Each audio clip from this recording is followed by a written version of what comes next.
বিএনপিকে জবাব দিতে হবে।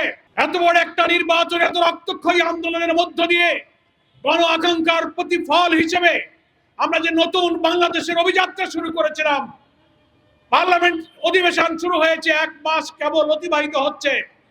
রাজনীতিতে এই সংকট কে তৈরি করলো? সারা দেশবাসী জানে এই সংকট তৈরি করেছে ক্ষমতাসীন বিএনপি। ফলে বিএনপির তৈরি করা সংকট বিএনপিকেই নিরসন করতে হবে, বিএনপিকেই সমাধান করতে হবে। বলতে পারেন কি করে বিএনপি সংকট তৈরি করলো? আমার আগে নেতারা বলেছেন, সেই প্রশ্নের জবাব আজকের এই শাহবাগ চত্বর থেকে আমিও চাচ্ছি সরকারের কাছে।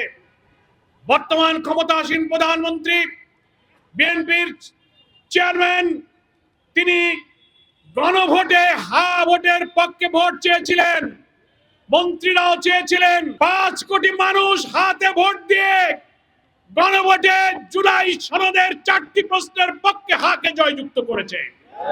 তার অর্থ হলো জুলাই সনদের 84টি সংস্কারের বিষয়ে 47টি সাংবিধানিক সংস্কারের।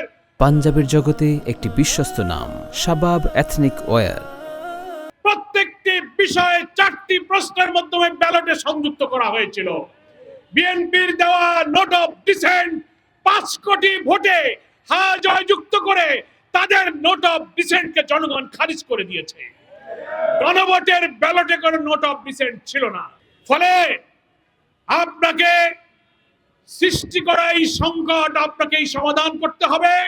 তার অর্থ হলো চলমান সংসদে, সংবিধান সংস্কার পরিষদে আপনি শপথ গ্রহণ করুন আপনার দলকে নিয়ে। জুলাই সনদকে মেনে নিন। গণভোটের ফলাফল কার্যকর করার জন্য সেই জুলাই সংস্কার, যে সংবিধান সংস্কারের পরিষদ, সেই পরিষদে আলোচনা করে আইনে পরিণত করে সংবিধানের তফসিলে আপনি অন্তর্ভুক্ত করুন। তাহলেই সংবিধান সংস্কার পরিষদের দায়িত্ব পালন শেষ হবে।